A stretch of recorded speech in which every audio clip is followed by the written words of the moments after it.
గణతంత్ర దినోత్సవ 77వ గణతంత్ర దినోత్సవ సందర్భంగా మన పడార్పల్లి దివ్యాంగుల కాలనీలో 10 సంవత్సరాల క్రితం ఒక సమూహంగా ఏర్పడి ఎన్నో కార్యక్రమాలు, ఎన్నో స్థితిగతులు, ఎన్నో రకాల ఆర్థిక ఇబ్బందులు అధిగమించి మన జీవితాల్లో మనమే వెలుగులు నింపుకునేటువంటి దిశగా ఆ రోజు మనం అందరం కూడా పనిచేసాం ఉద్యమకారులుగా.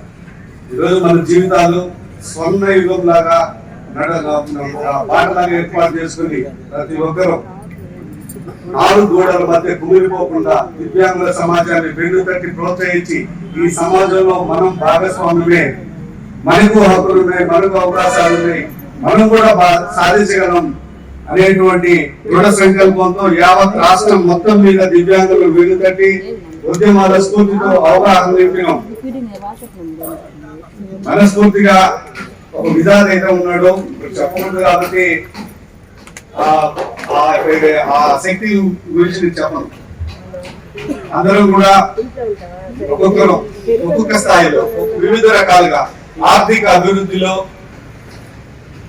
అవగాహనతో ఈ సమాజంలో భాగస్వామ్యమైనటువంటి దిశగా అందరం కూడా తన యొక్క జీవన శైలిని కొనసాగించేటువంటి పరిస్థితి రోజు చూస్తా ఉన్నాం. తల్లిదండ్రుల మీద ఆధారపడకుండా, సమాజం మీద ఆధారపడకుండా ఆత్మగౌరవంతో ఈ రోజు తలెత్తుకొని సమాజంలో జీవిస్తున్నామంటే మనం వేసుకున్నటువంటి బంగారు బాట, దివ్యాంగులుగా ఆత్మస్థైర్యం, అనేక రకాల ఒడిదుడుకుల్లో అధిగమించుకుంటున్నాం. సంతోషం. 10 సంవత్సరాల తర్వాత ఈరోజు నా దివ్యాంగ ఉద్యమకారులందరూ కూడా తారతమ్యం లేకుండా, చిన్న పెద్ద లేకుండా అందరూ కూడా ఒక తాటి మీదకి వచ్చి నెల్లూరు జిల్లాలో విచ్ఛిన్న అయిపోయినటువంటి సంఘాలందరినీ కూడా ఒక తాటి మీదకి తీసుకొచ్చి 10 ఏళ్ల తర్వాత మన జీవన శైలి ఎలా ఉంది, మార్పులు ఉన్నాయా, అలానే ఉండవా, ఇంకేదైనా సాధించుకోగలవా అనేటువంటి ఆలోచనతో అందరూ ముఖాలు ఉదయం నుంచి గమనిస్తానే ఉన్నారు. చాలా సంతోషంగా ఉన్నారు, హ్యాపీగా ఉన్నారు, ఆర్థికంగా బలపడుతున్నాం. ఈరోజు పెన్షన్ రూపంలో, జీతం రూపంలో పెన్షన్ మన ఇంటికి చేరుతా ఉంది.